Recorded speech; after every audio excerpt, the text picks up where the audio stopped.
오늘 두 가지 제목을 살펴볼 텐데요. 첫 번째 제목은 고난을 허락하신 하나님입니다. 고난을 허락하시는 하나님. 예수 믿는 성도들이 이 땅을 살아갈 때 원치 않은 고난을 당할 때가 참 많아요. 왜냐하면 우리가 살고 있는 이 세상은 세상의 임금이라 일컬어지는 악한 사탄 마귀가 다스린 세상이에요. 그 악한 사탄 마귀가 악한 자들을 동원해가지고 특별히 예수 믿는 사람들을 박해하는 세상입니다. 유혹하고 끊임없이 시험거리를 내던지는 그런 세상에 오늘 우리가 살고 있는 겁니다. 요즘엔 큰 핍박 없이 우리가 자유롭게 신앙생활을 하고 있지만 우리나라도 과거에 예수 믿을 때는요 엄청 핍박을 받았어요. 특히 제사 문제 때문에 당하는 박해는 엄청났습니다. 제가 과거에 시골 교회 가서 사역하는 그 교회에서도 그 동네에 한 분이 정시성을 가진 분인데 교회에 나오기 시작했는데 교회 나온다고 그 가족들 친지들에게 붙들려가지고 멍석에 완전히 말아가지고 그 사람을 온 가족 친지들이 달라들어서 막 밟아버린 거예요. 그러다 멍석말이라고 얘기를 보통 합니다. 그 사람이 막 항복해버린 나이에 교회 안 나가겠다고 예수 안 믿겠다고 항복을 해버렸어요. 사도 바울은 그런 박해받는 환경에서 선교 사역을 감당했기 때문에 로마 제국 곳곳에서 복음을 전하다가 온갖 고초를 다 겪어야 했습니다. 그래서 그는 고린도후서 1장 8, 9절에서 자기가 경험했던 신앙 안에서 체험했던 극심한 환난에 대해서 이렇게 소개하고 있습니다. 8절과 9절을 보시기 바랍니다. 형제들아, 우리가 아시아에서 당한 환난을 너희가 모르기를 원하지 아니하노니 힘에 겹도록 심한 고난을 당하여 살 소망까지 끊어지고 우리는 우리 자신이 사형 선고를 받은 줄 알았으니 이는 우리로 자기를 의지하지 말고 오직 죽은 자를 다시 살리시는 하나님만 의지하게 하십니다. 그렇게 말씀했습니다. 거기 보니까 힘에 겹도록 심한 고난이란 말도 나오고 살 소망이 끊어졌다는 말도 나오고 우리 마음에 사형 선고를 받은 줄 알았다는 거예요. 그래서 우리 요즘 말로 한다면 죽었구나. 아이고 이건 우리 이제 죽었구나. 이런 소리가 그냥 저절로 튀어나올 만큼 그런 극한 환난에 그가 내몰리는 상황을 만났다는 겁니다. 어디에서요? 아시아에서. 예를 든다면 루스드라라고 하는 곳에서는요 난데없이 유대인들이 몰려와가지고 돌을 들어서 그 사도 바울을 갖다 치는 바람에 사람들이 그가 죽은 줄 알았어요. 돌에 맞아 죽은 줄 알고 동네 밖에다가 갖다 내던졌는데 하나님의 은혜 가운데 다시 깨어나서 일어나서 그 사역을 계속 감당해 나가는 모습을 우리는 발견할 수가 있어요. 이게 아시아에서 있었던 일이에요. 자, 우리가 원치 않는 고난을 당하고 어려움을 만났을 때 우리가 기억해야 될 한 가지 일이 있습니다. 그게 무엇입니까? 이 고난을 당하는 것이 나만 당하는 고난은 아니라는 겁니다. 사람이 나 혼자 고생한다, 나 혼자 고통받고 있다 하면은 더 괴롭고 힘든 거예요. 군대 가서도 말입니다. 나 혼자만 빠따 맞는다고 하면 못 견딜 거예요. 그래서 다 힘든 과정인데 그래도 다 사람들이 견뎌낸 걸 보니 그래 어쨌든 힘은 들지만 두렵기는 하지만 그 군대 생활의 힘든 부분도 우리가 이겨낼 수 있었던 것 아닙니까? 그래서 우리가 복음 전가 가운데 왜 나만 겪는 고난이냐고 불평하지 마세요. 이렇게 그 메시지를 전하지 않습니까? 나만 당하는 고난이라고 불평하면은 안 돼요. 그러면 기쁨을 빼앗겨 버립니다. 그러면 낙심에 차게 됩니다. 우리 모두 나만 당하는 고난이 아니라 믿음으로 산호라면 이런 고난 당할 수 있다라는 것을 알아야 됩니다. 여러분 의인 욥이 당했던 고난 얼마나 컸습니까? 믿음의 사람 다윗이 사울 왕에게 쫓겨다니면서 겪어야 했던 나중에는 그 나라 안에는 숨을 곳이 없어서 저 블레셋 지역으로 갔다가 어떻게 보면 원수의 나라인데 거기밖에는 도망칠 데가 없어 원수의 나라로 갔다 망명을 떠나 했던 다윗이 얼마나 힘들었습니까? 요셉이 자기 형들에게 시기를 당해가지고 팔려가서 종살이 할 때 얼마나 힘들었겠습니까? 그 믿음 좋은 다니엘이 억울하게 사자굴에 던져져서 당했던 고난을 우리는 또 잘 알고 있지 않습니까? 앞서간 많은 사람들이 믿음으로 살려고 하다가 고초를 겪었어요. 심지어는 그 고초를 겪다가 목숨을 빼앗겨버리고 순교당한 분들도 얼마나 많았습니까? 우리 예수님도 그런 말씀을 하셨어요. 산상수훈을 말씀하시면서 우리에게 이렇게 전해주셨습니다. 의를 위하여 박해를 받은 자는 복이 있나니 천국이 그들의 것임이라. 나로 말미암아 너희를 욕하고 박해하고 거짓으로 너희를 거슬려 모든 악한 말을 할 때에는 너희에게 복이 있나니 기뻐하고 즐거워하라. 하늘에서 너희의 상이 큼이라. 너희 전에 있던 선지자들도 이같이 핍박하였느니라. 그랬어요. 그래요. 앞서간 사람들 많이 핍박당했대요. 우리 앞서서 사역했던 선지자들도 엄청나게 핍박을 당했답니다. 근데 환난을 당할 때 걱정하지 말래요. 주를 위해서 환난 당하고 주를 위해 고초를 겪어내면 하늘에서 우리가 받을 상이 크다는 거예요. 하늘나라가 바로 그들의 것이라고 주님은 말씀하고 있는 것입니다. 주님이 팔복을 통해서 우리에게 전해주신 메시지예요. 그렇습니다. 고난당할 때, 박해당할 때, 여러 가지 환난을 당해서 어려울 때 우리가 해야 될 일은 무엇입니까? 기도하는 일인 줄로 믿습니다. 자, 예수님을 믿다가 박해를 당하는 것만이 고난은 아닐 것이에요. 가난한 것도 고난이고, 실패를 겪은 것도 고난이고, 질병을 당하는 것도 고난이고, 사람 때문에 때로는 시달리면서 마음의 상처를 받고 힘들어하는 것도 고난이고, 살아가기가 너무 팍팍해서 삶에 찌들려가지고 몸과 마음이 지쳐버리는 것도 고난이고, 이 땅을 살아가는 동안에는 예수 믿는 사람이나 안 믿는 사람이나 많은 고난을 당합니다. 이 고난은 죄 때문에 온 것이기도 해요. 우리 개인의 죄 때문이기도 하지만 그 이전에 바로 이 세상이 우리 조상들의 죄 때문에 아예 이 세상 자체가 죄로 인해서 고통스러울 수밖에 없는, 남자들 같으면 머리에서 지야말 땀을 흘리면서 수고해야만 먹을 수 있는 그런 고난을 갖다가 여러분 이 죄 때문에 우리 사람들이 겪고 있다는 것을 느껴봅니다. 그래요. 이렇게 힘든 고난을 당할 때 있어요. 사도 바울도 힘에 겹도록 고난을 당했다고 그랬어요. 살 소망까지 끊어질 정도로, 그 정도로 심한 고난을 받았다고 그렇게 말씀하고 있습니다. 자, 이럴 때 여러분 우리는 낙심하지 말고 기도하십시다. 그리고 이쯤에서 우리가 생각해 봐야 될 부분이 있습니다. 왜 우리 하나님은 전능하신 하나님인데 우리가 고난당하지 않도록, 고난당하기 전에 애당초 고난을 갖다 막아버리시면 좋을 터인데 왜 우리에게 고난을 허락하셨을까요? 성경은 우리에게 고난을 허락하셨다 그래요. 왜 허락하셨을까요? 욥이 고난당하는 것을 하나님이 허락하셨어요. 하나님은 그 십수년 동안 다윗이 고난을 당하는 뻔히 알면서도 하나님이 그동안은 그 고난을 당하도록 그냥 하나님이 뭐 방관했다면 좀 그렇지만 고난을 갖다가 하나님이 그에게 허락하셨어요. 왜 그랬을까요? 그 이유는 우리 자신을 의지하지 아니하고 그야말로 죽은 자도 다시 살리시는 하나님만 의지하게 하기 위해서라고 성경은 오늘 본문을 통해서 말씀하고 있어요. 여러분, 우리는 고난을 많이 당합니다. 근데 참 이상하지요? 웬만한 고난이 있을 때는, 웬만한 어려움 정도는 우리가 어떻게 이겨내려고 합니까? 내 힘으로, 내 경험을 앞세워서, 내 짧은 지식을 앞세워서, 내가 아는 지인들을 갖다 도움을 요청해서, 내가 가진 어떤 돈을 통해서, 내가 가진 어떤 것으로 갖다가 해결해 보려고 시도하는 것이 대다수의 우리의 모습이에요. 그런데 힘에 진한 고난, 인간의 한계를 절절히 느끼는 고난, 이런 고난을 당하면요, 나를 의지할 수가 없지요. 자기 힘을 의지하고 살아왔던 이런 사람들도 그런 고난을 당하면 그제서야 손을 듭니다. 천부여 의지없어서 손 들고 옵니다. 하나님 날 좀 살려주세요. 하나님 날 좀 도와주세요.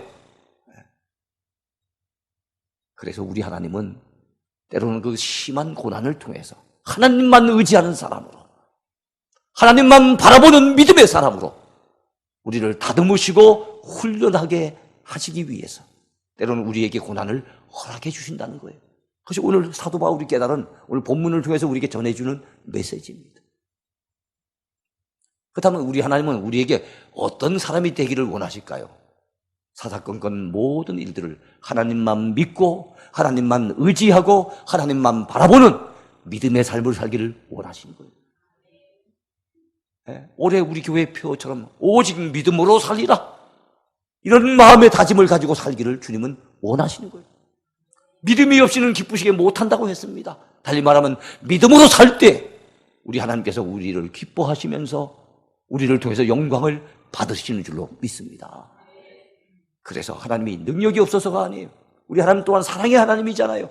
우리가 고난당하는 것을 안타까이 여기시는 하나님 아닙니까? 그럼에도 불구하고 우리에게 고난을 허락하신 이유, 그것은 하나님만 믿고 바라볼 수 있게 하기 위해서. 여러분, 이 사실을 믿으시기 바랍니다. 자, 그래서 고린도후서 1장 8, 9절에서 사도 바울은 우리에게 심에 겹도록 심한 고난을 허락하시는 분명한 이유를 밝히고 있습니다.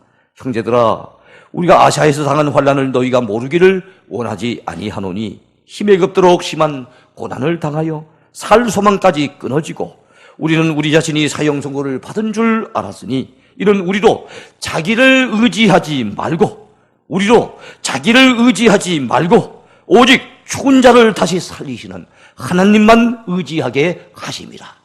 오직 죽은 자를 다시 살리시는 하나님만 의지하게 하심이라.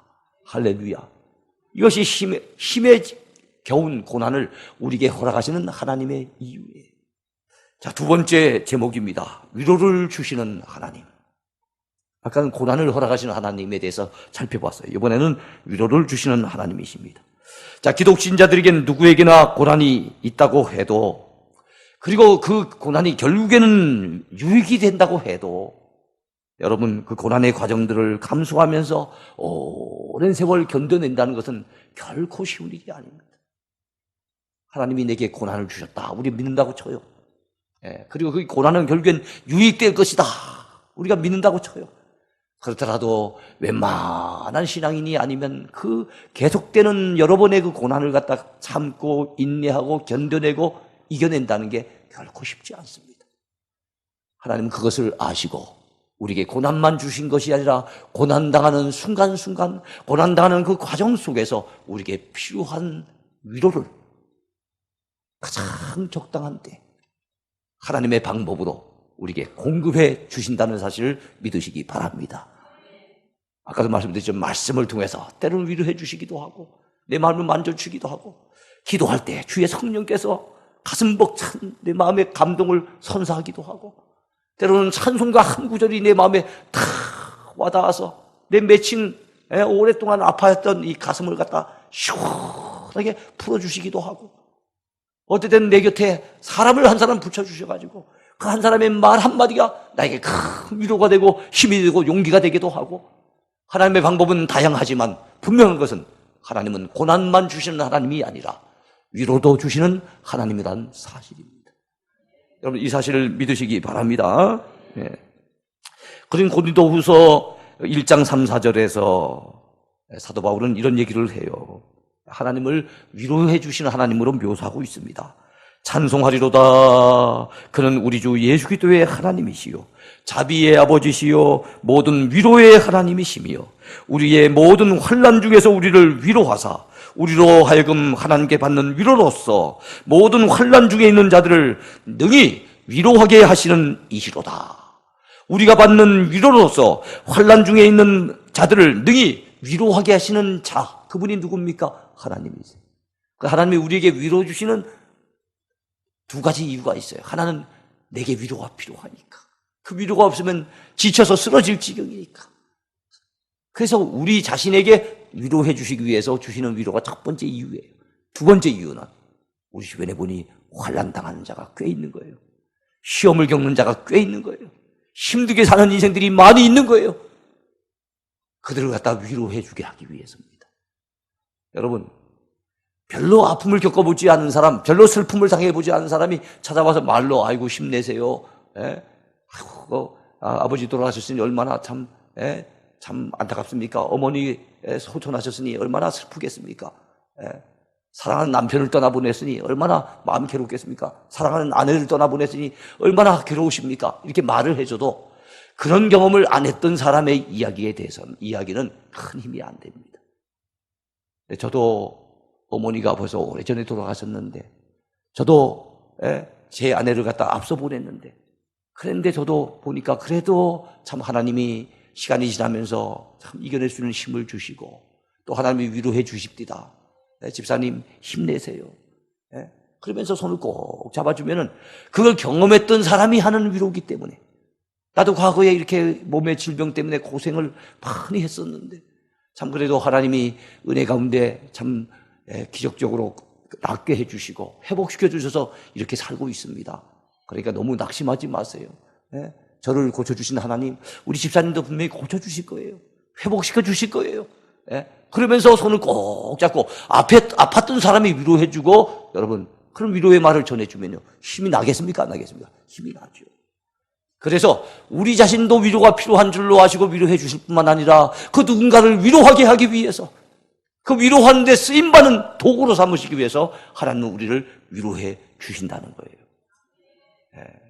어떤 사람의 말 한마디는 가슴팍을 팍팍 찔러대고 상처를 주고 힘들게 하는 그런 사람들의 말도 있지만, 어떤 사람은요, 한마디 한마디가 그 누군가에게 참 힘을 북돋아주고 위로해주고 정말로 영적으로 도움을 줄 수 있는 그런 말을 한 사람들이 있어요. 하나님은 그런 사람들을 찾고 계시고 그런 사람들을 들어 쓰시는 분이십니다.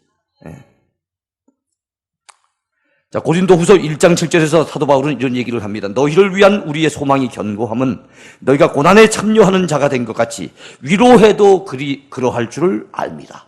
우리가 고난에 참여하는 것처럼 위로에도 하나님은 참여하도록 도우시고 이끌어 주십니다.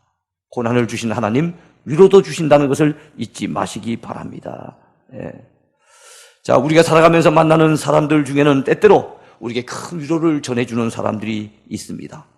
그 가운데 가장 큰 위로가 되는 사람, 아까도 말씀드렸지만 자기가 그 슬픔, 그 아픔, 그 고통, 그 가난, 그 질병을 겪어봤던 사람들이 위로해 줄 때 힘이 돼요. 제가 이제 선교사님들 이번에 또 가서 만났습니다만, 선교사님들을 만나서 과거에 제가 참 어려웠던 시절 얘기, 시골교회 시절 얘기, 개척하면서 힘들었던 얘기, 그런데 그때 하나님이 그때마다 위로해 주시고 힘을 북돋워 주시고 감당할 수 있도록 도와주셨던 얘기, 이런 얘기를 갖다 하면은요, 그분들에게 참 위로가 되는가 봐요. 왜냐하면 같은 동병상련의 어떤 심정이 느껴지니까. 그때 그 시골교회 전도사인데도 하나님이 그 잊지 않으시고 찾아오셔가지고 다 제 마음을 만져주셨던 얘기. 개척교회 좀 열악한 환경 가운데 이름 없는 개척교회 목사인데도 하나님이 그래도 관심 가지시고 도와주셨던 그런 이야기, 그런 얘기들이 지금 어려움을 겪고 있고 지금 힘든 가운데 사역하고 있고 지금 외로운 가운데 주의 일들을 감당하는 분들에게 위로가 되는 거예요. 그래서 눈물을 펑펑 흘리기도 하고 뜨거운 가슴을 느끼기도 하고 찾아봐서 손을 꼭 잡으면서 참 말씀에 큰 은혜 받고 힘을 얻었다 그러기도 하고 그래요. 여러분들은, 저는 목회자니까 목회자에게 위로하기가 더 수월하겠죠. 여러분들은 평신도니까 또 힘든 그 평신도 그 누군가에게 큰 위로가 될 수 있는 겁니다. 과거에 여러분들을 위로해 주셨던 하나님, 그 하나님의 그 위로를 통해서 여러분도 힘을 내시지만 지금 힘을 힘들게 어렵게 지금 그 고난의 과정을 겪고 있는 사람들이 혹 있다면, 내게 저 사람을 위로해 주라고 과거에 내게 이런 위로를 주셨구나 라고 생각을 하시고 다가가셔서 손잡아 주시기 바랍니다. 따뜻한 말 한마디 전해 주시기 바랍니다. 사도 바울은 고린도후서 1장 6절에서 고린도 교회 성도들에게 이렇게 전해 줍니다. 우리가 환난 당하는 것도 너희가 위로와 구원을 받게 하려는 것이요, 우리가 위로를 받는 것도 너희가 위로를 받게 하려는 것이니 이 위로가 너희 속에 역사하여 우리가 받는 것 같은 고난을 너희도 견디게 하느니라. 우리가 고난받았던 것도 너희의 위로를 위한 것이래요. 그건 무슨 뜻일까요? 우리가 위로받는 걸 너희의 위로를 위한 것이다, 이건 이해가 되잖아요, 그죠? 근데 우리가 고난받는 것도 너희를 위로하게 하는 거라는 거예요. 그게 무슨 뜻일까요? 사도 바울과 같이 훌륭하고 위대한 사도도 저렇게 고난을 당하는 걸 보니 예수 믿는 사람들은 다 이렇게 고난을 겪어야 되는 것인가 보다. 하나님이 사랑하시지 않아서 고난을 주신 것이 아니고 저렇게 믿음으로 사는, 저렇게 하나님의 능력으로 살아가는 그런 믿음의 사람도 고난을 겪는 걸 보니 내게 있는 고난, 하나님이 사랑하시지 않아서 주시는 고난이 아니라 모든 믿는 자에게 주어지는 고난이구나 하는 걸 고린도 교회 성도들이 보면서 깨닫는 거예요. 위로받고 힘을 얻는 거예요. 그리고 그 고난 중에 하나님이 그를 위로하시고 그 가운데 건져주시는 그 모습을 또한 그 고린도 교회 성도들이 바라보면서, 이야, 하나님이 고난 가운데 그냥 내버려 두신 하나님 아니구나. 결국에는 건져내시는구나. 그 환난 가운데 이겨내도록 도와주시는 거구나. 이걸 바라보면서 또 뭘 느낍니까? 위로받는 거예요. 고린도 교회 성도들이 위로받는 거예요. 야, 그러면 그렇지. 믿는 사람이 고난당하는 걸 하나님이 그냥 오랫동안 내버려 두실 하나님이 아니지. 결국에는 하나님이 저렇게 건져내시는구나. 저렇게 도와주시는구나. 이걸 통해서 또한 위로를 받게 되었더라는 거예요. 로마서 8장 18절에 보면 생각하건대 현재의 고난은 장차 우리에게 나타날 영광과 좋게 비교할 수 없도다 그랬어요. 우리에게 고난 주시는 하나님은 위로도 주세요. 영광도 주십니다. 축복도 주십니다. 상급도 주십니다. 그런데 현재 당하고 있는 고난하고는 비교할 수 없을 만큼 큰 위로를 주십니다. 큰 상급을 주십니다. 큰 영광을 허락해 주시는 거예요. 그래서 현재 고난과 장차 우리에게 누리게 될 그 영광은 좋게 비교할 수 없다는 걸 여러분 믿으시기 바랍니다. 초대교회 성도들은 이런 사실을 믿는 믿음이 있었기에 그 극한 고난과 환난도 이겨낼 수가 있었던 거예요. 기억하시기 바라요. 우린 고난만 당하는 인생 아닙니다. 하나님 반드시 위로해 주실 것이고, 하나님이 반드시 영광의 때를 갖다 우리에게 허락해 주실 것이고, 반드시 축복으로 되돌려 주실 것이고, 큰 상급을 예비해 놓고 계신다는 사실입니다. 이제 말씀을 맺으려고 합니다. 오늘 우리는 고린도후서 1장의 말씀을 통하여 성도가 고난 중에 경험하는 위로에 대해 살펴보았습니다. 우리에게 고난을 허락하시는 하나님은 또한 위로도 예비하고 계시고 우리에게 위로도 허락하시는 하나님이라는 것을 깨달았습니다. 우리가 살아가고 있는 이 악한 세상은 성도들이 살기에는 너무나도 힘든 세상이에요. 왜냐하면 악한 마귀가 막 휘두르는 세상이기 때문에, 악한 자들이 우리를 괴롭히고 믿는 자들을 갖다 끊임없이 박해하는 그런 세상이기 때문에, 속고 속이는 세상이기 때문에 힘든 것이 있지요. 때로는 물질적인 가난도 겪습니다. 또 질병에 시달리기도 합니다. 사람 때문에 마음의 상처를 받기도 합니다. 실패의 쓴맛을 또 맛보기도 합니다. 예수 믿는다는 그 한 가지 이유 때문에 억울하게 사람들로부터 애매한 소리도 많이 듣고 또한 박해를 겪기도 합니다. 주변 사람들 때문에 정신적으로 영적으로 고통을 겪기도 하는 것이 우리네 삶이에요. 그러나 우리 하나님은, 그 고난을 허락하시는 우리 하나님은 우리 위해서 위로도 예비하고 계십니다. 하나님 우리의 약함을 아세요. 끊임없이 고난만 계속된다면 우리가 지쳐서 주저앉을 수밖에 없는 걸 주님은 아시고, 어떤 사람을 통해서든지 어떤 말씀을 통해서든지 성령의 어떤 방법을 통해서든지 우리를 위로해 주실 것을 우리는 믿고 기대합니다.